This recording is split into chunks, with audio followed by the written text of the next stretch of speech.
Good evening. I'll bring this regular city council meeting to order. If we could please rise for a moment of silence, followed by the Pledge of Allegiance by Councilmember Nunn.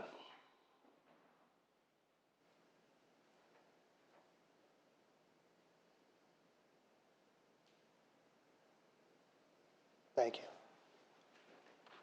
Pledge allegiance to the flag of the United States of America and to the republic for which it stands, one nation, under God, indivisible, with liberty and justice for all. Roll call, Ms. Williams. Mayor McPartlin. Here. Vice Mayor Jones. Here. Councilmember Dodd. Here. And Councilmember Nunn. Here. Thank you. All right, great. All right, council. Agenda modifications. All right. I'd like to move the item under the attorney's matter. I don't know what she has on that, but I'd like to move the portion of that related to replacing the attorney to number 11A, which is under unfinished business item A. She may have other things she wants to bring up under that, so I don't know for sure. Right. Okay. And then also, council, Mr. Benton wants to talk about resolution number R-25-12 and move that to 12H. Yes, sir. Ryan? Which one? Resolution number, it's on, we'll Oh, move it to okay. 12H. 12H. It's the one he put down at All right. your seating, resolution Yes. number R. And those are the legislative proposals. Oh, no, that has to do with, he'll explain it. Yes. All right. All right, leads us into proclamations. The first one for Cybersecurity Awareness Month.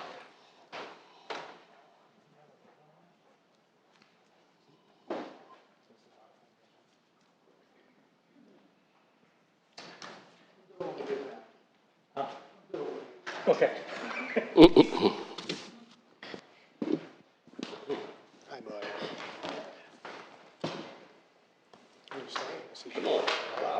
All right. This is a proclamation for Cybersecurity Awareness Month. Whereas the internet and technology connect us more than ever before, bringing convenience, opportunities, and services to our daily lives.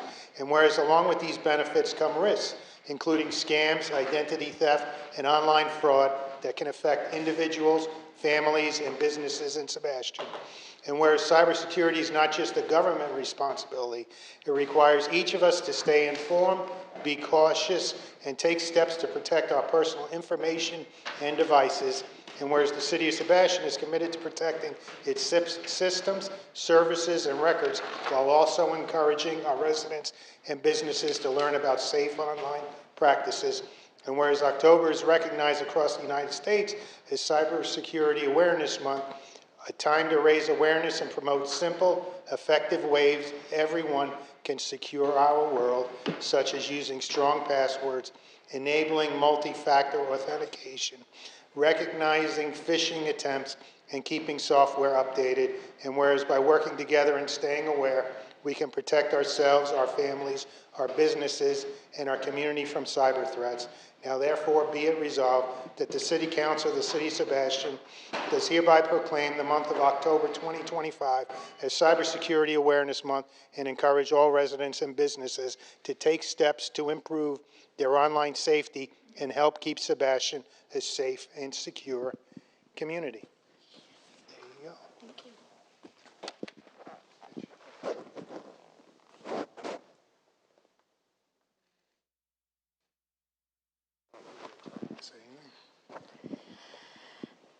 Most of the city employees know that I'm very passionate about trying to protect the city and its information and trying to make sure that we follow best practices. And using this opportunity in October to help raise the awareness in the community along the lines of helping our population learn about technology and the ways that it can both benefit and harm us in the process, and help them not fall for scams.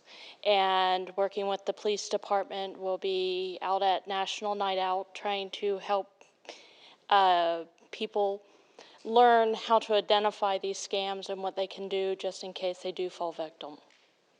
So thank you, and stay aware. Thank you.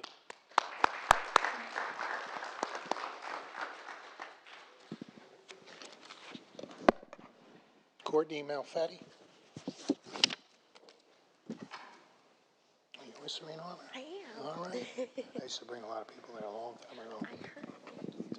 This is a proclamation for Domestic Violence Awareness Month.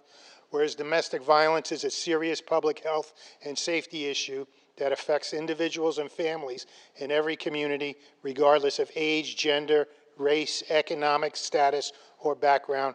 And whereas nearly 1 in 3 women and 1 in 4 men in the United States will experience some form of physical violence, stalking, or intimate partner abuse during their lifetime. And whereas children who are exposed to domestic violence are at a significantly greater risk of experiencing lasting emotional, social, and physical challenges, and breaking this cycle is vital to building safe and thriving communities. And whereas local organizations such as Serene Harbor, in partnership with law enforcement, schools, faith communities, and community partners, work tirelessly to provide life-saving services, emergency shelter, supportive housing, prevention, education, and advocacy for survivors of domestic violence throughout Brevard County and the Treasure Coast. And whereas October is recognized nationwide as Domestic Violence Awareness Month, a time to raise awareness, educate our community, honor the strength and resilience of survivors, and remember those who have lost their lives to this devastating issue. And whereas the City of Sebastian remains committed to supporting survivors, holding offenders accountable, and promoting healthy, respectful relationships within our community. Now, therefore, I, Bob McParland, Mayor of the City of Sebastian, do hereby proclaim the month of October as Domestic Violence Awareness Month in the City of Sebastian, and encourage all residents to stand together against domestic violence by supporting prevention programs, spreading awareness, and fostering a safe community for all. There you go. You have stuff to say? I'll take a picture first. You're prepared, right? I am. Just a quick thank you for everyone. This is a crisis everywhere, and we can't do what we do without the community. We are in Brevard County, but we are very close to you all. So if you need us, our hotline is embedded in our logo, so feel free to call. Thank you. Thank you.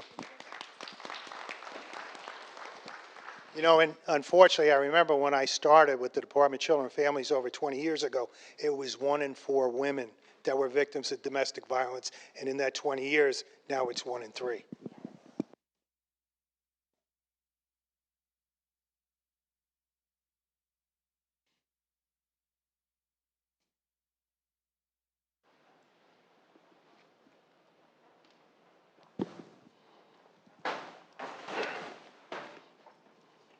All right, so I made a boo-boo before. So are we all in agreement, agenda modifications that we?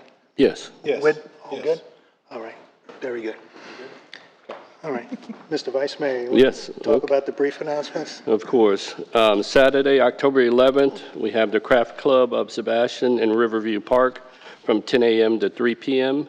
The rain date is October 12th, same time.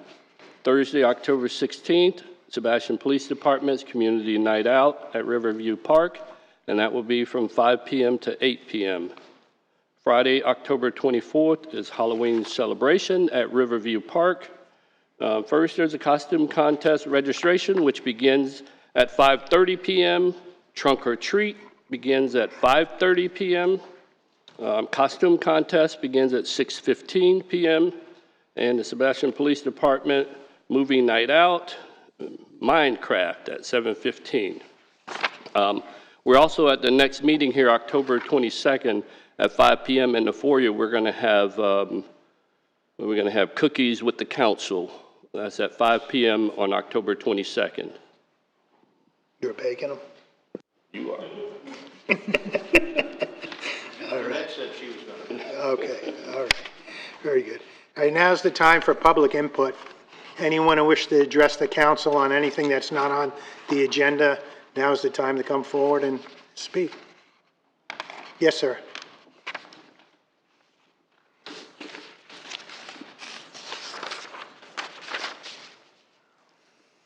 My name is Bill Flynn. I live on Main Street. I have a problem a contractor filled the swale a couple houses down and installed a fence actually on the easement. Now, I contacted code enforcement, and actually when they were first starting to do it, I tried to say something to the fencing contractor, but nobody there spoke English. And when they put a pipe there, but long story short, they got to pull that up, they got to move the fence, and it's flooding our backyards on both sides of the swale. So the code enforcement guy said they can't force them to do anything quick. They couldn't do anything yesterday and today because it rained. It didn't rain today. They made a mistake.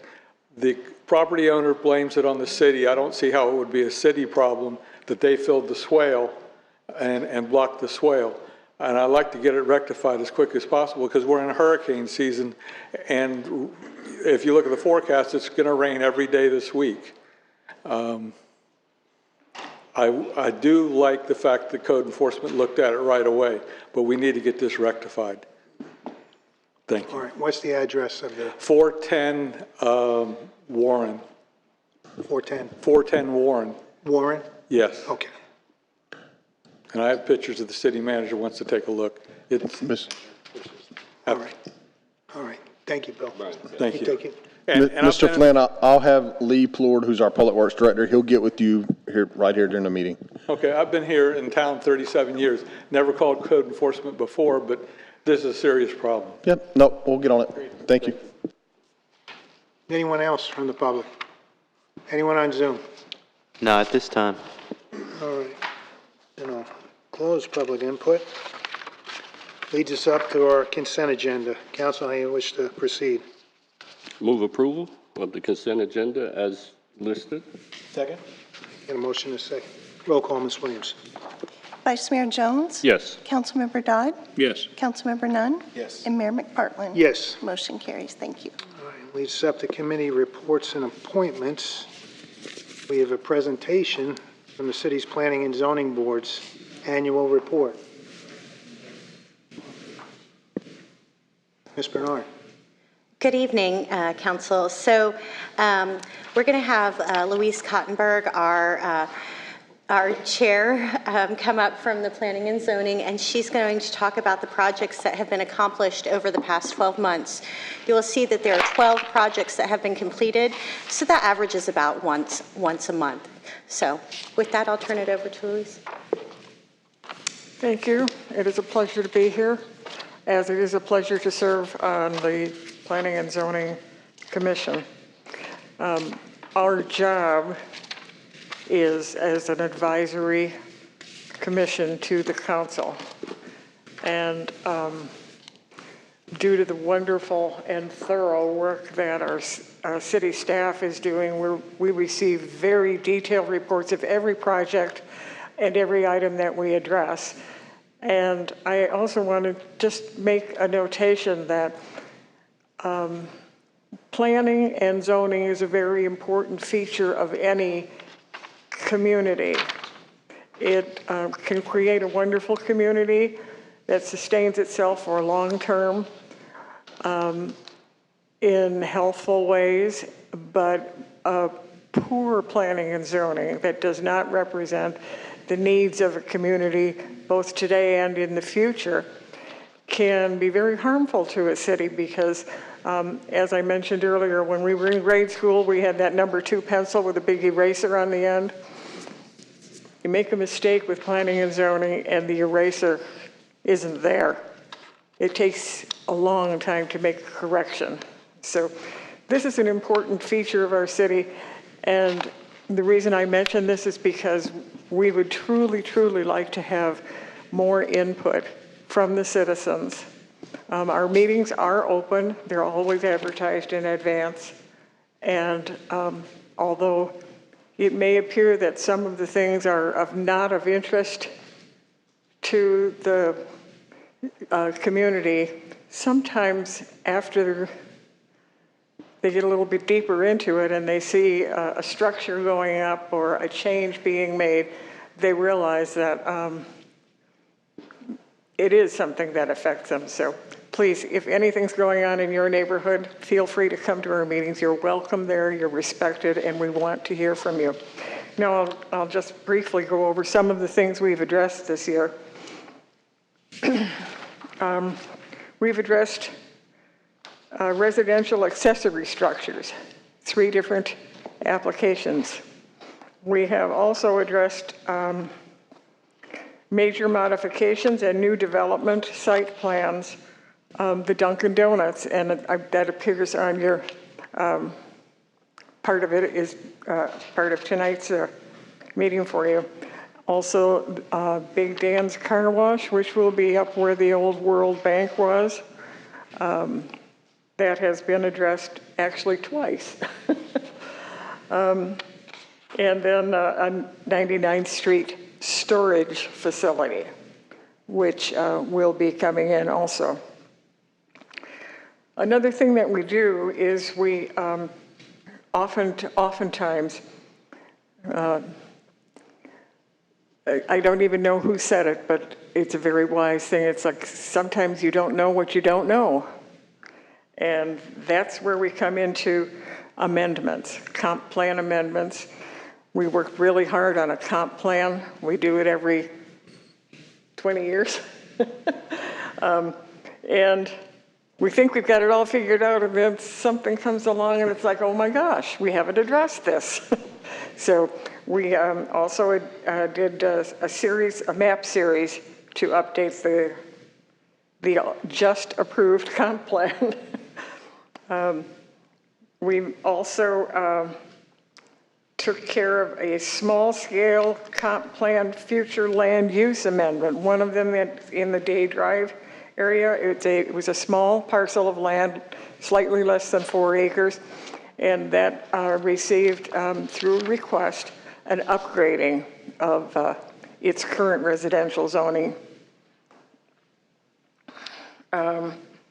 We have addressed a large-scale comp plan future land use amendment for a development called Treasure Bay. There was, of course, that upgrading of the rezoning for the Day Drive project. Then we had some land development code amendments. Again, we sometimes have to address these things in order to bring our, to have our code address things that didn't even exist when it was originally written. So we try to update those things from time to time, and we had 3 of those issues in the past year. Accessory dwelling units that we have delved into had not been addressed in the code at all. Home occupation licenses, that we got a directive from the state, as we sometimes do. Y'all probably already are aware of this. The state would really like to be the only government in the world. And we all don't think that's such a good idea, but we do have to be in compliance with the state. And also townhouse dimensional regulations. Things change with the expectation of land use, and from time to time, and I often use the example, my first home, the first home that I owned was 566 square feet. It was a 2-bedroom home in a respectable neighborhood, built right after the Second World War ended to accommodate families and their coming home. By today's standards, that would be considered ridiculously small, but you know, it was very functional. It was okay for the times, but times change and our expectations change and our uses and functionalities change. So with townhouse dimensional regulations, we addressed that because they were a little bit out of line with what has become more customary in the world and Florida in general. So those are the sorts of things that we address from time to time. And I find it fascinating and interesting, and I can't understand why the general public doesn't just love to come to our meetings. Anybody have any questions? I'll be happy to address them. Well, I'm always watching, so. Well, you lead a boring life. Thank you very much. Thank you. Mr. Mayor, I think it's, before Louise sits down, I think it's important to realize what the Planning and Zoning Commission does for the city. I know a lot of people have complained about our growth, but quite frankly, I've lived here for 25 years now, and I can still eat in the same restaurants, and I drive the same streets, and there isn't, there's a lot more kids than there used to be. I mean, when I first moved here, I think there was a statistic published that there were as many people 95 as there were 5. I think that ratio has shifted quite a bit towards the younger families now, but the city is, quite frankly, surprisingly like it was 25 years ago. And the people who man that Planning and Zoning Commission and try to make sure that things are done in such a way that it fits the city and what the city wants, I think are very important in that effort and have a lot to do with making that work. Land Development Code is very complicated and outdated, but it has, quite frankly, been the reason we have stayed the way we've stayed. And they are the people who enforce that on development. So kudos to Louise and the people on that committee. Yes, very good. Thank you to the volunteers on the Planning and Zoning Board. They put in an enormous amount of time, and you can tell if you watch the meetings that they're all prepared as they go through everything that's on there, and they help vet these projects before they come to council. So thanks again, Ms. Cottenberg. Right. Anything else on that? No? All right, leads us up to 9B, consider reappointing 2 incumbents to the Construction Board, Council. I see Mr. Krzyzewski. Yeah, I'll just make a motion to reappoint Mr., I'm not going to blow Nick's last name, so Nick and Mr. Rust. And I'll second that. All right. Well, They do a great job, so. well, thank you, Mr. Thank you. Schikowski. Yeah, And Mr. Rust for your continued service on the Construction Board. Right. I was just going to say go along with a staff recommendation. Yes. All right. Sounds good. All right, we have no public hearings. Did we vote on that? We got to vote on that. We had a motion and a second. Oh, all right, all those in favor? Aye. We had nobody else. Very good. We have no public hearings. Unfinished business, we have a new item, 11A, the, some of the attorney matters, I guess, discussion and direction from council where we would like to go. I think we need to have a little bit more formal discussion about the process of replacing our city attorney. And, there's two parallel chains that have to take place. One is is the process of trying to find a permanent replacement, and that I believe we chartered HR with going out into the marketplace and trying to find some people to apply for that. And then there's the interim attorney process. And I'll let the city attorney address the stuff that she planned on addressing, and then I can kind of kick in after that if you want to do that. All right, Ms. Cockcroft? Thank you, Mayor. I brought this item back for your consideration based on your direction at the last meeting, during which it was council consensus to bring back a proposal from a law firm. I offered you multiple scenarios and options to consider as to how you wanted to fill the interim and or the permanent position, including a recruiter, including posting, and potentially soliciting proposals. So based on the consensus of council at the last meeting, I provided you with a proposal from TG Law, and I provided that to you all, and that was for the interim services. Council had decided at the last meeting that you wish to fill an interim position until the beginning of the year. I believe HR did post the position for the permanent position, and has received a couple of applications. Obviously, council has the direction to change your mind and determine which way you want to go. I do have representatives, 2 partners from the law firm that you asked for a proposal from here tonight, if you wish to hear from them and explore it. If not, I'm happy to take whatever direction you give me. And that's all I have, really. I'm here for any questions and direction. Thank you. Mr. Dodd? Yeah, my primary question, I'll start it off. Does TG Law plan on applying for the permanent position? The permanent position? Yes. That would be a question for them. They're here. I was only directed to get a proposal for interim, but they are here and answer any questions you have. Because reading this proposal from TG Law, which is very thorough, you guys did a great job putting that together, it appears to me that it's actually an application for the permanent position. And so I was questioning in my own mind whether it really was that, an application for the permanent position.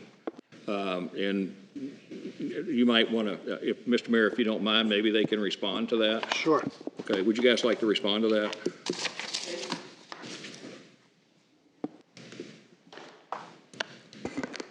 Thank you all so much. My name is Gemma Torsivia. This is Zachary Good with TG Law. And it's good to see you again, Councilmember. That is an interim proposal. I will tell you that if you all were happy with our services, we would honor those same terms. And we'd be happy to serve as interim as long as if you wanted to go with an in-house attorney, we'd be happy to serve through the end of the year, or if it took you an extra month or two, whatever would be helpful to this body. But we would honor those same rates and the same terms if you all wanted to keep us on. But that is the proposal for interim. Okay. Thank you very much for that. I'll tell you, my concern is that if we appoint an interim attorney who also would like to be the permanent replacement, what do we do to the application pool for permanent replacement? And I see that tainting that potential application pool. I'll tell you, just for full disclosure, I've contacted several attorneys in the past few days and discussed the interim position. And the comment that came back to me from at least one attorney was, no, I'm not interested in the interim position because I'm thinking that I might like to apply for the permanent position, and I think that would be a mistake for you to entertain me for interim and then have my name out for the permanent, because the people in the marketplace are going to say, why do I want to apply? They're basically going to do that transition. So I think it would be a mistake for us to use someone who is interested in the permanent position in the interim. And I'm not, your qualifications are great for TG Law. I worked with you with Florida League of Cities, the Treasure Coast League of Cities, on some stuff that you've done. It was a great job on that. So it's not an issue about the individuals. Just that I think that that's a mistake on our part to do that. There are some attorneys right now in the marketplace regionally. I'll give you one name, and it's Jim Stokes, who can provide us up to 20 hours a week for interim attorney services just as we need between now and the time that we apply a permanent one. And my recommendation would be that we take this proposal from TG Law and slide it into the pool of proposals for the permanent replacement. Deal with them as we go through that process, and that that the mayor, like I'm saying, Jim Stokes is more than willing to discuss providing interim services with us, and we all know him, or most of us do, and know his capabilities. There are some other people locally that we might talk to. We used one local attorney as an interim attorney 4 years ago for 4 months. I think you, Bob, you remember that. So there are some local people we can use just on a per hour basis during the interim. We can have the staff either through the city manager's office or through the clerk's office arrange meetings, schedule them, contact these attorneys and bring them in. And I would personally feel much more comfortable considering the TG Law proposal as part of the overall package of people applying for the permanent position, and bring in someone other than that on the temporary. Okay. Yeah, I'd like to discuss and respond a little bit. I don't understand why it would be frowned upon to have an interim, a firm, attorney, whichever, that you wouldn't consider as a permanent if they fit well, worked well, and did the job well. I can't see how a try them before you buy them is a negative. I'm really having a hard time understanding. Okay, if you were interested in going to work for St. Lucie, the city of Port St. Lucie, okay, as a manager in their IS department, and you find out that they brought in an interim guy as their IS manager, would you still apply? No, probably not. Yeah, that's exactly my statement. They probably get. There are, what are we doing to the potential pool of applicants if it appears as though that we have basically made up our mind on the interim side? That's the position I'm making, is that right there. It's got nothing to do with anything else. It's got to do with that. Okay. I would like to actually go back to the full discussion of an attorney. what we would like to see on that. You guys can sit down if you want. Thank you. We'll call you back up if we need you. Thank you. I didn't want you to stand there waiting. Originally I thought I would like to see, somebody sitting in a seat full time, and that'd be our only person. But, looking at the budget we spent over $261,000 on attorney's fees this past year. This calendar year, not the fiscal year. So not from November 1st to now, but from January 1st to now, we spent $261,000. That's far more than we paid to have an attorney in-house. So I'm thinking, maybe we need to think outside the box a little bit from what we have. One of the challenges we have is you get a single attorney and you have their skill set, and their skill set might be A, B, and C, but not necessarily D, E, and F, and that's where we've come into. We've had conflict of interests. We've had subjects that are outside of our attorneys, construction law, for instance, when we had the one construction board hearing, where we had to bring in somebody from outside and pay them to be here, where if we had a firm, we wouldn't necessarily have to do that. And I kind of take this a little bit different direction, and I wanted to throw an idea out to see what you all thought about it, because this is where we have to have these discussions is maybe we should think about putting a paralegal in our attorney's office as our full-time seat. Paralegals in most law firms handle most of the business. They don't handle the official rulings. They don't handle court. They don't handle the official signing of documents. We would need an attorney for that, but a firm could handle that, where a paralegal could handle preparation of legal documents. They could handle getting legal opinions. They could find out and do research, and they could probably serve other purposes for us as a city as well. Outside of what we have now, it would be more financially sensible to do that and then have the attorney handle the legal stuff that requires an attorney. When we need that real legal opinion and legal situation. City of Deltona has that kind of arrangement now, and it works very well for them. And overall, their budget is less than what we've spent right now for a single attorney for a year. I'm just trying to think about a bigger picture than what we have. That idea would help with us having somebody here to always help with things. Plus, they could do other duties as assigned as needed by the city, during the week. And then we would have multiple attorneys to work with us as we needed, depending on the subject matter. Whether it's TG Law or somebody else, I will be upfront. I did meet with TG Law before the meeting today. I wanted to talk to the two of them to understand, what their law firm does, their credentials, who they are, and obviously some of it. That of the three of them that we talked about, they've all worked in the city. One of them's a former city manager that's an attorney. Some have done, code boards, all related growth management. So they have very good city-related experience, and that's a good thing to have in an attorney. We don't always get that in an attorney, which that felt very attractive. But I do hear what you're saying about having them be the interim that would do that.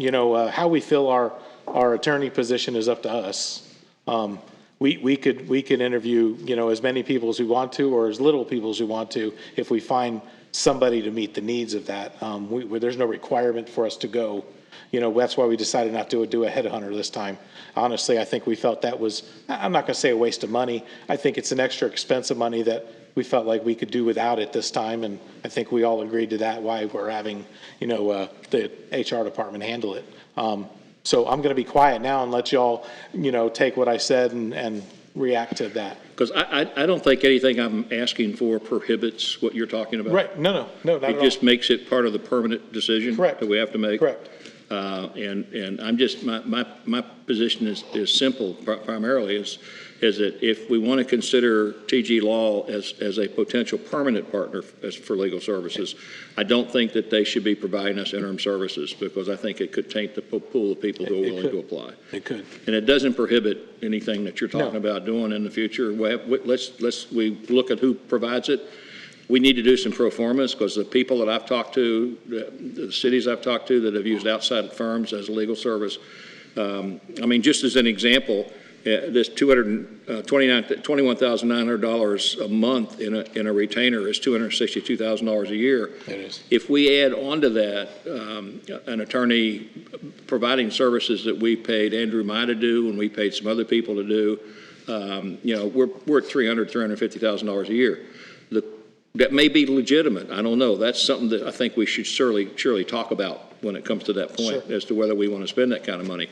Whether there's a paralegal in that office should be the attorney, once we hire them, that firm, I think determining staffing and coming up with some financial justifications on how that would work. Sure. You know, that's not, I wouldn't want to, as a council, make a decision on whether there's an individual in a desk or not. That should be the attorney making that decision. So I'm still of the position personally that I would like to see a staff attorney, but I have no idea who's going to apply. Well, I may not see someone on a list of applicants that I think is qualified to be a staff attorney. Sure. So I don't think it precludes that. That's just my position is primarily just between the interim and the permanent. Respond to one thing. Yeah. The hope is if we went with a firm that we wouldn't have to engage with Andrew Mai or blah, blah, blah. The idea is that the firm would have all of those different attorneys. Yeah, but they're going to charge for that. Yeah, They're going to charge a per hour rate. Look, you have to look at the list of things that are not on the $21,000 a month list on this particular proposal. And it's litigation, union negotiations, administrative hearings, appellate work. Right. That's all the stuff we paid Andrew Mai to do. Sure, we did. So, You're I right. mean, and it's just, once again, that may be perfectly legitimate. I'm not questioning that. I don't know. I know attorneys specialize. They're not all jack of all trades. No, not at all. No. Like the rest of us, we're all good at what we do, but not necessarily everything. Have we had anybody apply already or send in applications for the city attorney's job? Please don't tell us who. Don't tell us who. I mean, obviously, if there's that's what I want to know, because I myself prefer in-house attorney. I think we deserve an in-house attorney here and not an outside firm, but. I'm going to let Cindy speak to this. I'm staying out of this process. Okay, so yeah, that's fine. I'm going to let HR handle it. Go ahead. Thank you. I've had 3 applicants, and really none of the 3 have the experience that we're looking for. Okay. That's transparent, so that's fine.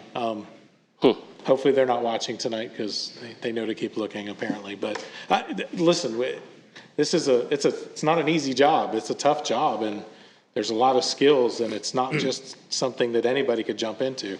You've got to have some municipal experience. I mean, we'd be crazy to hire somebody that didn't have municipal experience. So, okay, well, thank you. Well, in my experience, it always seems that when they apply for these positions, it's typically in the last week. It's not in the first couple of weeks. Right. And to speak to Mr. Dodd's point, if there was an interim who's going to apply for the permanent, that would lessen the pool because anybody who wants to apply, they want to make sure, hey, I have a legitimate shot. And then some of those people that put their name in, it kind of can mess up their job where they're at. They're like, oh, you're not happy here. So I kind of agree that the interim should not be, Somebody that's going to apply for the full time, right? No, I totally agree with Mr. Dodd on that, no doubt. It makes perfect sense. I mean, I agree. It would be the same for me. So I would say that unless anybody has an issue with that I know Jim Stokes is interested in 20 slightly plus hours a week in potential. He's in an engagement with the city of Titusville right now that's ending. He has a permanent engagement with someone else. And I think that the mayor and HR could work an agreement with him. And we have then someone who has the basic knowledge, has great municipal experience, has a knowledge of Sebastian, has been here, has done that, and can be on call. Not somebody in that desk, but somebody who can be on call and can work through the process as needed. He's worked through our code enforcement. He's worked with the police department on that stuff. So, and I just bring his name up only because I found out this morning that he has time. He's ending his engagement with Titusville. and he's willing to do that interim work. He's not interested in the permanent position at all. So it's not someone who would consider the permanent position in any case, so. Yeah, I know Jim's qualifications too, so Mr. Stokes, I would certainly, and I think we have the opportunity to do that. We don't have to go out and interview everybody. If we have a consensus of one person that we agree on for the interim, I believe we can actually do that. That's our choice. Okay, and I'll make that in the form of a motion. That's the reason I wanted to move that here as opposed to where it was. I'll make that in the form of a motion that we ask the city, ask the mayor, working with the HR to contact Mr. Stokes and try to work an arrangement for temporary services on his part. Second. You want to give us a reasonable amount of money? Well, Or, yeah. or I'll decide that. Yeah, you do the negotiations on that, Bob.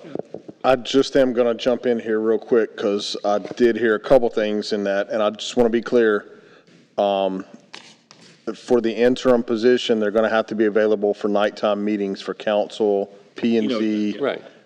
and the magistrate meetings and all those things. So just making sure that that's part of the negotiation and the like. Yeah. Is 20 hours going to be enough? Well, I don't think there was a limit to 20 hours. It's just that his engagement right now with Titusville his engagement with the other party is for 20 hours a week. Jim, when he was here, went to all the evening meetings and did all the stuff like that. He understands that. So is it 20 hours a week or 20 hours a month? 20 hours a week. Okay, that would be enough. I've been just trying to think about nighttime meetings and how long they take. And I haven't negotiated anything with Jim Stokes. I'm just saying that I found out this morning that he's available for that. And that's what he was with us before. He wasn't Yes. full-time. He was on a contract with us before. He was our Right. full-time attorney on an hourly contract. Right. Contract. Yes. Okay. Which is a pretty good deal for somebody who can work that out. All right. We got a motion and a second to engage Mr. Stokes. Right. And then the last thing that I would like to bring up for the TG Law people is that I would propose that we take their proposal and give it to HR and include it in the packet of applicants for the permanent position, if that's okay with them to do that. All right. That's a great idea. All right, so we have a motion and a second. Anyone from the public wish to speak on this matter? Anyone on Zoom? Not this time. Any further discussion, Madam Attorney? I did speak with Mr. Stokes today myself, and he did say that he would potentially be available if you wished. His hourly rate with Titusville was $2.50 an hour, and he said he would honor that. I do want you to know, though, he is still interim city attorney for Titusville. I have my own concerns about dual office holding. It's not my problem, but just something to make sure that he's not appointed until that actually wraps up would be my recommendation. My understanding that ends before the end of the month, so. Yeah, she's supposed to start the beginning of October, but I can tell you that the prior two appointees for that job backed out. Yeah, well, that's, So just FYI. if he's in contract to us and they call him, then, Well, he's under contract with them right now. yeah. So as long as that finalizes and wraps up, then he'd be available. Nothing against Mr. Stokes, he's, good lawyer. But I just wanted to make you all aware of that. Okay. All right, any other discussion? Yeah. Roll call, Ms. Williams. Councilmember Dodd? Yes. Councilmember Nunn? Yes. Mayor McPartlin? Yes. And Vice Mayor Jones? Yes. Motion carries. Thank you. Thank you. Leads us into new business, item 12A, consideration of a purchase order for Hardy Automotive in the amount of $264,397.50 for 5 Chevy Tahoe police pursuit vehicles in consideration of a purchase order for SAG Coco, doing business as Coco Ford in the amount of $120,485.04 for vehicle uplifting, and authorize the city manager or designee to execute. Ms. Graham, this is you, I believe. Good evening. Yes, Mr. Mayor, as you can tell, I don't really have a voice, but Oh, I'm going to get through it. How'd you do that? to make the chief talk. Let the chief talk. Let the chief talk then. Well, I want to go over two things. Of course, yes, we are purchasing the vehicles from Hardy Automotive. And this is a location that's in Dallas, Georgia, because all of the places in Florida, they ran out of their allotment. So that is why we're not purchasing from a Florida dealer this time.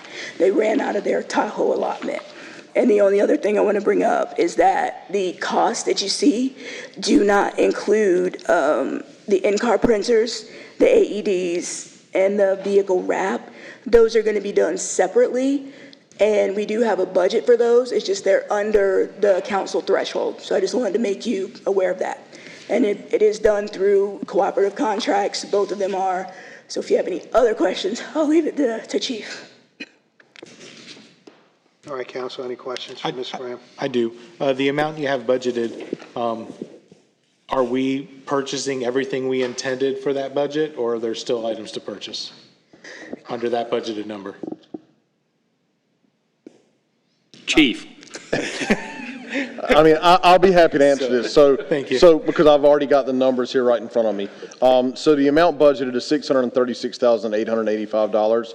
That was a larger purchase for all of the vehicles and equipment for all of the police department this fiscal year. So already in the agenda, in the consent agenda, you taking consent agenda items A, C, A, D, 8C, 8D, and 8E, and adding it to 12A, those items all total $505,821.14. So that leaves us with about $131,000 left. That will be used, as Ms. Graham mentioned, for a couple of items that are not included in this. You know, the decals on the vehicles, the in-car printer, those few items there that are under the threshold. So there will still be remaining funds for this. So it is coming in under budget, but there will be a few additional things that have to be purchased. Okay, so we are purchasing everything we intended to purchase at this point and replace. Correct. Everything that was in the budget, other than some material things, Sure. upfitting and things, everything is included in this agenda that falls underneath that budget. Okay, thank you. Any other questions for Ms. Graham, Mr. Benton? I wish to proceed on this item, Council. I move approval. Second? Got a motion and a second. Anyone from the public wish to speak on this matter? Anyone on Zoom? Not at this time. Roll call, Ms. Williams. Councilmember Dodd? Yes. Councilmember Nunn? Yes. Mayor McPartlin? Yes. And Vice Mayor Jones? Yes. Motion carries. Thank you. All right, thank you. Leads up to item 12B, consideration of a purchase order for Una Solutions Incorporated in the amount of $67,100 for Una Budget Pro software for the Finance Department, and provide authorization to the city manager to execute the appropriate documentations. Ms. Graham and Mr. Stewart. You gonna let Mr. Stewart talk? I'm just going to go over the procurement part. So Okay. we are purchasing this from Sourcewell. It has been competitively bid. I do want to note that the contract was awarded to GTY Technology, but they perform business under the name Una Solutions. And I'll leave the other questions to Mr. Stewart. Thank you. Yes, as we discussed in the budget workshop, we went looking for some budget software to automate the budget process.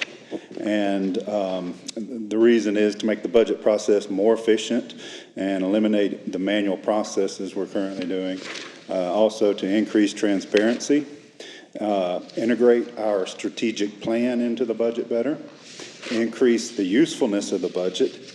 And also we wanted an online budget book, which would be online capital budget as well as operating budget. And this can be all customized to Sebastian and will be during the implementation process if approved. And we also want to ensure the compliance with GFOA award criteria. And so we evaluated different budget solutions, including Tyler's budget solution, ClearGlove, Gravity, and the ones we've primarily focused on was OpenGov and Una.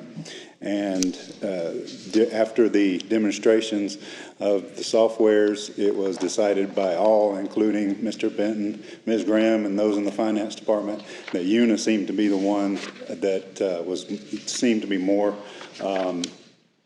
ease of use for the end users. And so I asked for specific references from UNA and OpenGov and spoke to several references, and 2 different cities, not here in the state, but in other parts, had people that used OpenGov and UNA, and they actually preferred the UNA solution, and one was actually switching from OpenGov over to UNA. So when all of that was in done in play, and UNA came in a little cheaper than OpenGov, this is the solution that we are bringing before you. So just to let you know, the solution would include not only the operating budget module, but it also has a capital budget module and a personnel budgeting module, which will help us bring everything together into the budget and automate the process. All right. Thank you, Mr. Stewart. Yeah, I think this will probably save us a lot of money, huh, on paper. You shouldn't be printing a lot of spreadsheets and all of that type of stuff with this new program. We'll certainly kill less trees, yes. Okay. Well, Mr. Mayor, it's not only a great tool for them to use in their application process, but it also opens this information up to public access.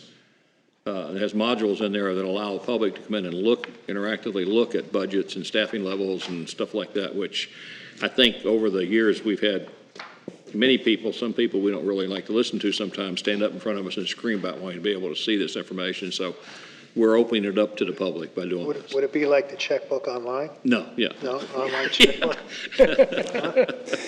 Not quite. It would be like that, yes. All right. So And I think it's a great software package. I know we discussed this at length during the budget workshop, that it would be a helpful tool for everybody. Any further discussion for Mr. Stewart? Mr. Mayor, I just want to add one thing. Just for clarification, if you look on the funding source underneath the staff report, we did identify the difference in what the subscription fee is, and then the onboarding, which is the one-time professional service fee that's shown on there, and that's why obviously the amount in year 1 is a lot higher. And then going forward, it will be 3% increases annually, which is also shown on the funding sheet on page 278 in the document. Thank you. Now, would your goal be to have this thing fully operational and go into the budget process for 26, 27? Will that be the goal, or? Yes, sir, that is the goal. Okay. I know it's months of process, but they know full well that's our intent. Okay, good. All right, counsel, how you wish to proceed? I was going to say, this is a win. I mean, modernizing our budget process is an important feature. I mean, I know we've done it by Excel spreadsheets and all the other things that have been done, and while that works, it's not really sustainable long-term. So I'll go ahead and make a motion to approve the purchase order for Unisystems, Inc. Second. I got a motion and a second. Anyone from the public who wish to speak on this item? Anyone on Zoom? No, at this time. Any further discussion? Roll call, Ms. Williams. Councilmember Nunn? Yes. Mayor McPartlin? Yes. Vice Mayor Jones? Yes. And Councilmember Dodd? Yes. Motion carries. Thank you. All right, thank you. Leads up to item 12C, consideration of a purchase order for Shenandoah General Construction for $58,532 to complete investigation and slip lining repairs of failed culvert piping at La Playa and Harris Drive, and authorize the city manager or designee to execute the appropriate documents. Ms. Graham, were you going to, Mr. Floyd? Just going to let Mr. Plourd handle it. Good evening, Council. Good evening, Mayor. This is for slip lining at La Playa and Harris. This was identified late in fiscal year last year. Due to budget constraints, we pushed it to this year. This is a budgeted line item in capital improvement project. It was identified, and it is failing infrastructure, which is difficult for us to get with machinery and or without breaking up roadways. So this is another avenue for us to get this corrected through slip lining. So that'll be the slip lining process before and after cammering to complete this job. Council, any questions for Mr. Floyd? No, I move approval. Second. I got a motion and a second. Anyone from the public wish to speak on this item? Anyone on Zoom? Not at this time. Any further discussion? Roll call, Ms. Williams. Mayor McPartlin? Yes. Vice Mayor Jones? Yes. Councilmember Dodd? Yes. And Councilmember Nunn? Yes. Motion carries. Thank you. Thank you. Leads up to item 12D, consideration of a purchase order for Doosan Bobcat North America for $58,136.72 to provide one Bobcat E35 compact excavator for the Stormwater Division and authorize city manager or designee to execute the appropriate documentation. Mr. Plourd, you'll Good evening, Mayor and council members. This is for Stormwater Division for our smaller ditches to have a smaller excavator to go in there. We currently have one that we utilize, but with staffing and the amount of work that we have to do throughout the ditches throughout the city, this will be in addition to our fleet and also for sidewalk repair as well. Now, do we have one of these before? Excuse me? This is a new one. I mean, do we Yeah, have one this is a new before? one. The old one's no good? We have one that we're utilizing as well. Okay. All right, council, any questions for Mr. Plourd? I wish to proceed on this matter. I move approval. Second? All right, got a motion, is second. Anyone from the public wish to speak on this matter? Anyone on Zoom? Not at this time. Any further discussion? Roll call, Ms. Williams. Vice Mayor Jones? Yes. Councilmember Dodd? Yes. Councilmember Nunn? Yes. And Mayor McPartlin? Yes. Motion carries. Thank you. Thank you. Please accept item E, consideration of purchase order in the amount of $159,144.47 for VACCON Incorporated to purchase one Neptune trailer for the Stormwater Division and provide authorization to city manager or designee to execute. Ms. Graham, are you passing this still over? Yes, sir. Thank you, Mr. Mayor. So in October 2024, the council approved us purchasing a vac truck, and our goal was to use our new vac truck and our old vac truck. Turns out our old vac truck is no longer usable, so Stormwater is looking to get a vac trailer. The vac trailer is a cheaper option that will allow them to still perform duties for the Stormwater Division and not have to rely as heavily on our new vac truck and/or have to rent a vac truck to get the work done. So we are purchasing this through a cooperative contract. And if you have any other questions about how it's going to be used, Mr. Plourd can answer that. All right. Mr. Mayor, if I can just add a little bit of stuff to this for transparency's sake.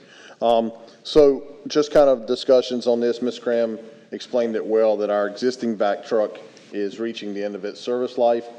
We did receive a cost from the Southern Sewer Company that to refurbish our existing vac truck was $170,000 to refurbish a piece of machinery that we are consistently having break down. Just this past year, we spent over $21,000 in repairs for that vac truck, and that doesn't account for the downtime that we dealt with. I hate to say it, but it seemed like every time we'd get it back, we'd get it on the road and get it doing, working, and things are going well for a couple weeks, and then it breaks down again. And so it was just a lot of downtime. That amount also does not include the amount of money we had to spend in using a third party to do some cleanouts for us while our vac truck was being repaired. So it was over $21,000 plus the cost of rentals from a local vac truck company that was doing some additional work for us. So I think this purchase is well justified, and I look forward to hopefully getting your support for this purchase. All right, we discussed this one in the budget workshop too. Yes, sir. didn't we? Okay, at length. We did. All right, council, any questions for Mr. Plourd or Ms. I Graham? don't have any question, but I have a comment. I mean, obviously, there's some areas that we can't get the big truck in that need to be vac. So this is a perfect way to keep our stormwater system running in the city, to be able to utilize the smaller version to get into areas to make sure that this work is done. The motion. And I motion approval. All right. Second. I'll second All that. right. I got a motion and a second. Anyone from the public wish to speak on this item? Anyone on Zoom? Not at this time. Any further discussion? Roll call, Ms. Williams. Councilmember Dodd? Yes. Councilmember Nunn? Yes. Mayor McPartlin? Yes. And Vice Mayor Jones? Yes. Motion carries. Thank you. All right, thank you. Accept item F, consideration of purchase order for Allen J. Automotive Management in the amount of $83,248 to purchase a 2026 two-wheel drive Ford F-550 regular cab chassis dump truck for the Stormwater Division and provide authorization to city manager or designee to execute. Ms. Graham? Thank you, Mr. Mayor. So yes, the Stormwater Division is seeking approval to purchase this this dump truck chassis, so it's going to be a dump truck that they will be using. It was budgeted, and we are purchasing it through Sourcewell. We're using Allen J Automotive to purchase it. And if you have any further questions about what the dump truck will do, I'm sure Mr. Plord can tell you. All right. Council, any questions for Mr. Plord? Yeah, is the dump bed separate? Because one of the photographs shows just a truck, but it's going to come completed with the dump bed on it? Correct. It's a Ford F-550, and it's got a separate dump on it. Okay. All right, Council, how you wish to proceed on this purchase? I'm not going to say all the words to describe it, but I'm going to move approval. All right. Second. All right, get a motion is second. Anyone from the public wish to speak on this purchase order? Anyone on Zoom? Not at this time. Any further discussion? Again, this was another item that was spoke at length during the budget workshop in July. Roll call, Ms. Williams. Councilmember Dodd? Yes. Councilmember Nunn? Yes. Mayor McPartlin? Yes. And Vice Mayor Jones? Yes. Motion carries. Thank you. All right, thank you. Except item G, consideration of selecting E-Step Construction as the primary vendor and Florisod as the secondary vendor for ITB 25-20 citywide ditch and swale grading, and authorize the city manager or designee to issue purchase orders up to $750,000. Ms. Graham? Thank you, Mr. Mayor. So the Procurement Division issued out a solicitation for swale grading. We had a contract in place, but we felt that due to the time, it'd be better to put it out to see what contractors we could get and to see if we could get additional contractors, because we did only have the one, and that was slowing down progress. The two lowest contractors were E-Step Construction and Florisod. Florisod LLC is actually the lowest contractor, but they are a small company who primarily focuses on sod. They do have tools and capabilities, but not enough to be the primary for the city. So when we met with them, we went over the scope of the work and what we expected them to do. They just did not have the capability to handle it as the primary contractor, but we want to make them the secondary contractor so that they can work on some of the smaller areas that we have and then gain that experience. And as they are currently our contractor for sod, we didn't want to turn away a local contractor that would like to participate with the city. So the Public Works has budgeted for this. We have up to $750,000, and the plan is to issue purchase orders that would be by our contracted rates. And then as the houses, as they go through and they invoice, we'll invoice based on the square footage that they have, linear footage that they are cleaning out for those swales, because that would be the cleanest way, because it's going to depend on Mr. Plord as they go through the paving as to what areas they're going to do or what areas he's going to need. But everything we do will be by our contracted rates. All right, thank you. Council, any questions? Well, I'm trying to come to the number. I'm looking through the stuff that's in the packet, and then we're talking about $750,000, but if I kind of add together the bottom line of all of these bid sheets, and it doesn't come anywhere near $750,000. That's the total budget?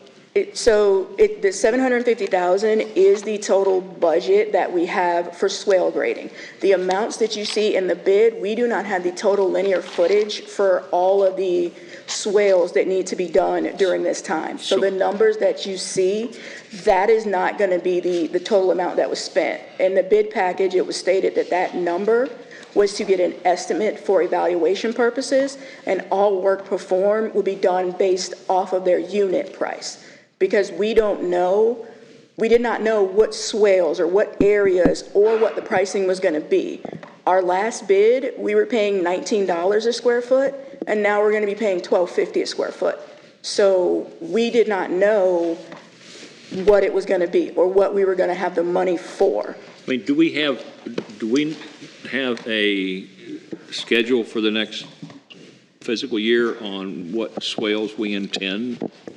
I mean, is there something that we've got that? Yeah, I'm going to jump in here. So to try to hopefully round it off and explain it and finish out the explanation, Ms. Graham did a great job explaining it. I'm just going to kind of round it up. So yes, we have our paving plan through this year, but we're also going back out for roadway assessment this coming year for future years. Yes. So in order to, when we put this bid out, this is for multiple years. So we needed to go with a roundabout estimate of a project to get numbers that that we could then use as a per unit price. So it was never bid to be the full amount. It was bid on a project basis that then we can use those unit numbers per road that we are going to do. Because also the other thing is when Mr. Plord goes out there and evaluates these roadways, we are no longer going to just be doing the entire swell along the roadway. You know, some homeowners have done a really good job. There's no sense in us going in and ripping up all of their sod and completely replacing it. So it's going to be on a individual basis per roadway that we go through. I can sit here today and tell you there's no way we're getting to the $750,000 number, but based on our paving and what we're going to go forward with in paving this year, this was the amount that was left sitting there that we needed to allocate based off of if we did all the swells on those roadways. Well, I tell you, my issue is that when you say I'm going to allocate or I'm going to approve an appropriation for $750,000, that's going to get spent. No, it will not. Okay. You told me I know you guys. You told us we wouldn't come back with a do different that. millage rate, and we did. So I just was. I'll tell you now, we seeing won't. What are we going to get for that 750? You know, are we going to get X number of linear feet of swales done? Maybe not all in the same place, but X number of linear feet of swales, or what are we going to get for that? So I can't give you. We can't give you that number today because we're going to go out before they start paving and figure out how many linear feet of those swales need to be done at that time. Okay. If we went out and gave you a number and today, it's going to change by the time we go to do the swell work on that road. Right. And this gives us that allotment of up to 750,000. But I can tell you today, Lee and I have already had this discussion that we'll be coming back to you later this year to do more road paving because we will have money left over out of this 750,000. That has already been the discussion we've had. Okay. All right. So you've budgeted for worst case scenario, and obviously there's stuff that you're not going to have to do, so it will drop that from that worst case. Okay. Absolutely. Fair. All right, council, you wish to proceed on ITB 25-20. I'll make a motion to approve ITB 25-20. Second. I got a motion and a second. Anyone from the public wish to speak on this matter? Anyone on Zoom? Not at this time. Any further discussion? Roll call, Ms. Williams. Councilmember Nunn? Yes. Mayor McPartlin? Yes. Vice Mayor Jones? Yes. And Councilmember Dodd? Yes. Motion carries. Thank you. Thank you. All right, leads us up to city attorney matters. Madam Attorney, you have anything else? Mr. Mayor, we added item 12H. 12H, Oh, yeah. yes. Sorry, the resolution. All right. I forgot to. Resolution number R-25-12. Mr. Benton. Yes, sir. Thank you, Mr. Mayor. So we received information that there was a submittal to the Environmental Lands Acquisition Program that's being facilitated through Indian River County. They went out for a bond acquisition that gave them, I think, kind of two pots of money they could allocate from. They did pull the first $25 million down in the bond acquisition. So they have started reviewing properties, and I think they actually had two that went before the county commission yesterday to start doing the due diligence process on. So this property is the property on Indian River Drive that is south of the city limits. It got a lot of attention and still to this day gets the attention because there was approved to be a hotel built on this property, which is right up against the Indian River Lagoon. So there was a large petition that was filed against it from residents and people within the community. And so this property has now been applied for. A member of the community sent the application in to the Indian River County ELAP for their consideration. So this resolution is asking if the city council would like to support that application. This would go to the ELAP board and show the support from the city for the county to consider this purchase. Obviously, the ELAP would just make a recommendation to the Board of County Commissioners, but I think this gives us an opportunity to support that purchase. And it has many benefits. It's right on the lagoon. It would, kind of control the growth and what was potentially looking to happen on that property, and water quality and all the benefits that we have along that area. So with that, I ask for your support. If you have any other questions, I can answer them. So we'll create a buffer between us and the next neighbor, right? I mean, I see nothing is a benefit if they were to do it. Just sometimes I think because we asked for it, it won't happen.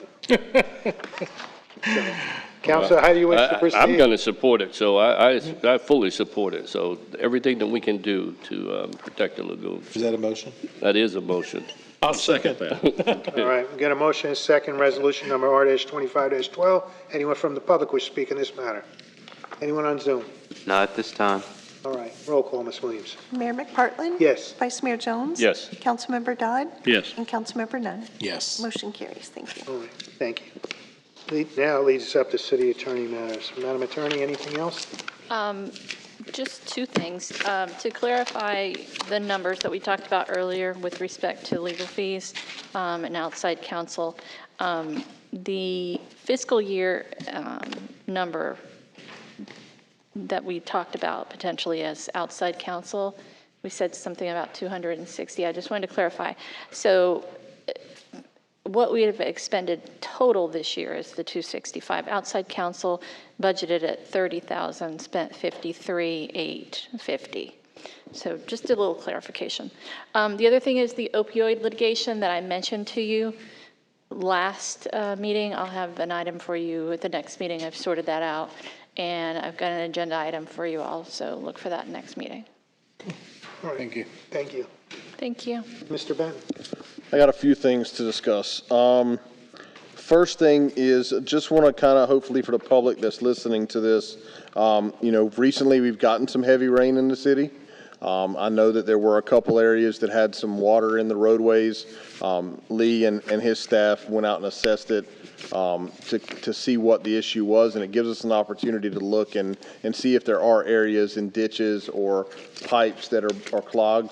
Obviously, we try to do our best to get out and try to foreshadow all of these instances that happen. But so just going forward, they're calling for rain the rest of this week and the such. So if members of the community see any issues or see anything, the more eyes, the better. Just let us know, and I promise you we'll get out there as quickly as possible to look at it and evaluate it.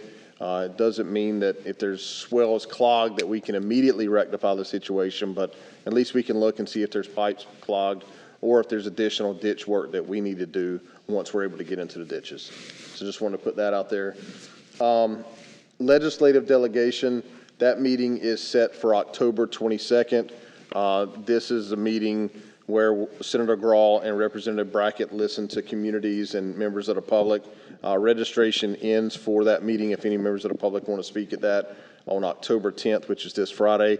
I have already registered to represent the city, as I have done for the last 2 years. So this will be the third time that I represent the city at this meeting, unless you all would like to have someone else represent the city. But I did provide you all with a list of priorities that I had identified, along with some justification. Obviously, I only get a few minutes to speak, so I can't go word for word on these items, but I try to highlight each one of them, or as many of them as I can. But really the gist of this is so that you all see what I see, what I'm kind of thinking as our priorities, and it'll give you all the next week and a half to get with me if you have other ideas or if you want to kind of see me discuss something else. So that's really the only the reason I put it out for you all to kind of look at that and provide feedback on that to me as well. The next thing is we currently have not had anyone register to be a member on the General Employees Pension Board from the public side. As I mentioned at the previous meeting, we had 2 employees who have signed up for the employee side. This is something that we have to get going, and we got to get it going relatively quickly. So I just ask if there's any members of the public, and I know we've done a push out. Jeanette's going to reach out to some additional, entities that may have some interest. But, if any members of the public, I ask that they apply as quickly as possible so that we hopefully can bring this back in the near future. If we don't have any applications by the next meeting, Mr. Stewart has already had discussions with the pension, and there are other options we can look at. Whether you all appoint 1 or 2 staff members or actually have, I got to get with legal on this, but they had mentioned, having a representative from council potentially on the committee, on the board. But I think at some point we've got to make a decision to appoint some people and move this thing forward. And then we can continue to go forward with the public and just replace the people that you all appoint as we go forward. But Brian, can I ask a question? yes, sir. Jeanette, do you have a group of applications for volunteer positions that are active that for people who have filed applications but not been appointed to boards or commissions?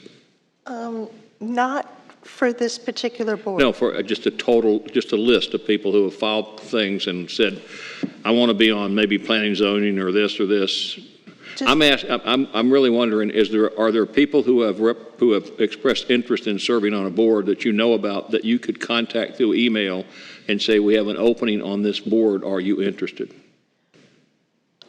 Just for planning and zoning, I have a few people that are kind of interested like that. Okay. So there was a gentleman interested in the police pension board, and I did reach out to him to see if he would like to jump over to the general employees, but I haven't heard back from them. Okay, all right. But as the city manager mentioned, I do have a push out, like I put it in the city newsletter, that I'm looking for board applicants on many boards right now. Budget advisory, charter review, natural resources board, so I'm trying. No, I understand. I just didn't know whether you had some active applications where people have sent them in that haven't been appointed to something that you can just go out personally to them and say, hey, we have a new board. Are you interested in adding that to your list? Yeah, no, just planning and zoning. People are interested in that one. Okay. So if I could ask a follow-up question, not to miss, actually, I'm not sure who I'm asking this to. With our boards, you cannot serve on more than one board. Is it something we could do to make an exception to this board to allow this board to be a board that people can serve on a second board? Is that something we could look at doing or no? Unless it's in a charter. Yeah, it has to be evaluated as to whether it's two decision-making boards, because they can only serve on one decision-making board. For example, planning board is advisory only. Right. So it would depend. So our decision-making boards are environmental? Is that considered a decision board? We have it listed in our code, which is which. Primarily, most of our boards are advisory only. Parks and Rec, maybe? No, it's advisory. It's going to depend. It's going to depend on each one. Okay. Some are decision-making. They're, I guess, category 1, I think, and category 2 in the code. So it's going to depend on a case-by-case basis. Okay, because I'm thinking there might be people serving on other boards that would be interested in doing this too, but not willing to give up their primary board to do it. I'm just wondering if that could be an option for us.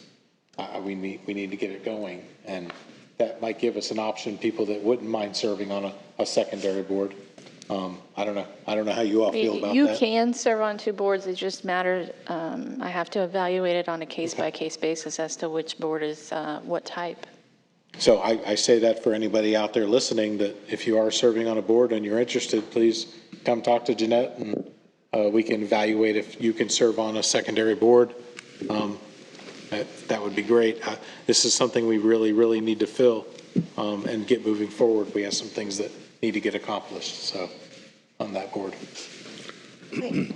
I just also want to add that the Charter Review Committee coming up, there's a code provision that you can serve on that and serve on another board too. Yes. So that one does have you can do too. So I just want to, just in case anybody's interested.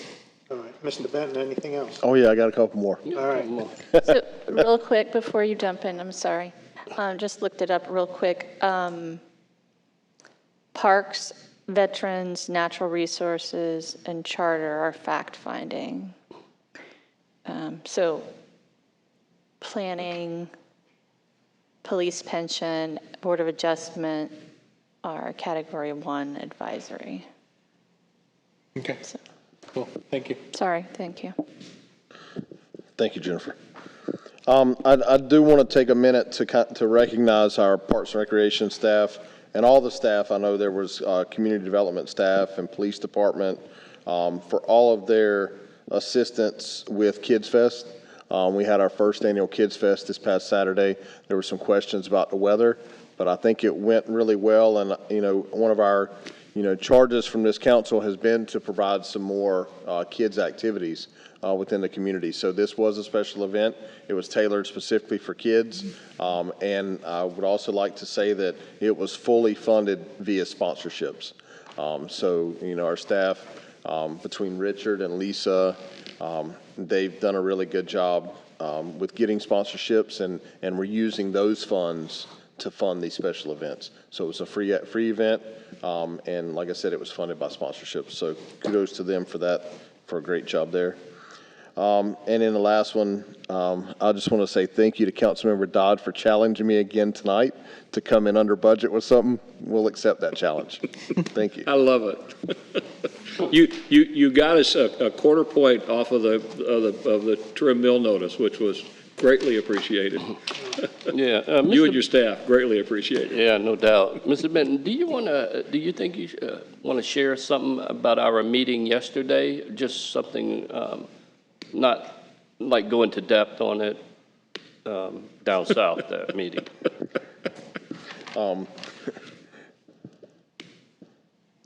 Yes, so the city is still working in partnership with the county to complete the Sebastian CRA septic to sewer project. We are hopeful to have some timeline. I know that they are working on getting parts and materials to proceed with that. I know that there's been good discussions between Karen and the county in regards to easements and property owners that have easements. So I think we're making progress on most of those areas. But I'm hopeful that project starts moving forward pretty quickly. That's my hope. I did have a chance to speak yesterday. I will say that, one of the things that we're looking to be creative with in regards to this, and we've spoken with the county on this, is that the DEP grant that we were awarded, $3.6 million, it is going to be used from the city to pay for our residents or property owners within the CRA area to connect to sewer. With that, however, the grant will not pay for impact fees. So in our interlocal agreement with the county, they agreed to waive the connection fees. However, the grant will pay for connection fees, but it won't pay for impact fees. So one of the things that I mentioned yesterday, and I had previously mentioned and had discussions with the county, is if there was a way we could be creative and figure out how we could charge those impact fees as, connection fees, kind of working those numbers out. So working with the county to try to get a solution on that. If we could somehow make that work, then that would be a zero cost to those property owners because the grant will cover everything else. But that's where we currently are on that. And those discussions are hopefully going to happen soon, and hopefully we can come to a solution.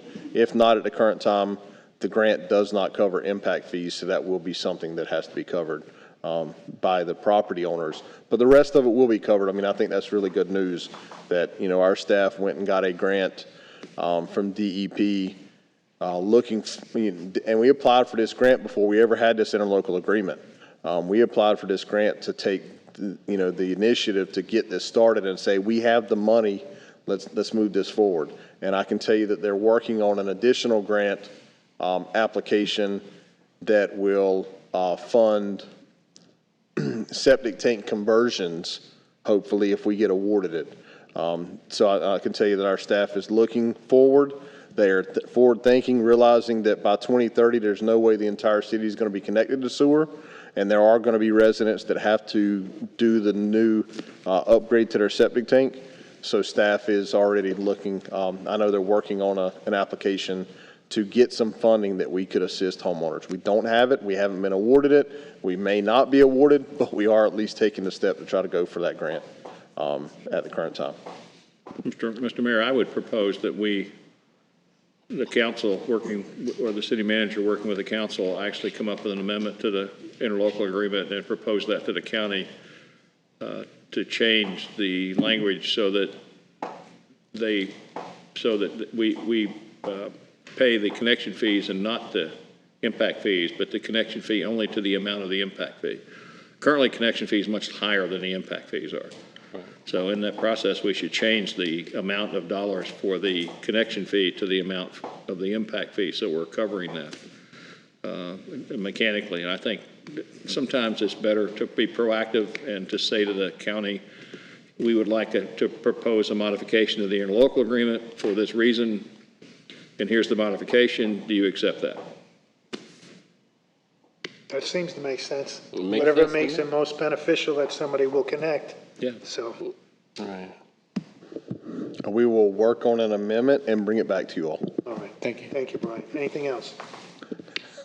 No, sir, that's it. All right. Jeanette, do you have anything? I keep giving you work, Brian. I just want to invite anybody who's interested in serving on one of the city boards. I have a lot of board openings right now. Give me a call, 388-8215, if you're interested in serving on a city board. All right. Thank you. Mr. Nunn. So now I have three things. One, I'm going to take what Ms. Jeanette there said and say, you know, people always like to say they don't like how things are going. They want to know what's going on. They think we should do things different. This is your opportunity to get involved in the process. Contact our clerk and join a board. Jump on board and see what's going on. And literally, we can fit your desire in different ways because there's a lot of different boards that need people. It's a great time to do that. Second thing, when this meeting happens on Friday with Mr. Brackett and Ms. Grawl, and I hope this gets back to them, please remember you live in Indian River County. Listen to what's being said. Soak it in, understand it, and realize you're representing the county and the cities. You are representative. You're not Tallahassee's representative. So please listen to the priorities that we're giving, and please take it in serious consideration to understand it. The last thing we need are more costs from the state when they cut their budget. That's the unfunded mandate thing. That's a favor to the state, is to cut their budget and then turn around and throw an unfunded mandate at the city or county. They do it all the time. So please don't do that. And when it comes to any other property tax reform or other things that we're talking about, please understand and listen to what the cities are saying to you. And remember who you represent. It's not Tallahassee, it's us. Last thing I'll mention is we spent a ton of money tonight. I'm sure there's some out there saying, oh my God, they just can't get their finger off that checkbook, can they? Well, today is the first meeting of the new fiscal year. We plan, we budget, we go through an entire process to decide what things we need to make the city go. The things that we've purchased tonight are items that we budgeted for replacements or additions or just needed items and projects to take care of this city. I know it's a lot of money. I get it. But it's spent today because today is the first time we could get these things moving forward and buy to take care of this city, to better prepare it for storms, safety, and other things. That's all I have. Thank you. All right. Thank you. Mr. Dodd. I just want to thank Commissioner Fletcher during the meeting pertaining to the septic to sewer. I think he paid great attention to the Sebastian septic to sewer process and asked some really good questions related to that, and I'd like to thank him for that, so thank you. That's it. Yeah, so would I, but I also like to say, I wish I had the opportunity to attend the Sebastian River High School homecoming parade tonight. It was supposed to be last night, but it got pushed to tonight because of rain, and I hope they had a really good time, and I'm sorry I missed it, but it's for a meeting. All right, thank you. And all I have is, all this rain that's happened, I think the swales are working really good.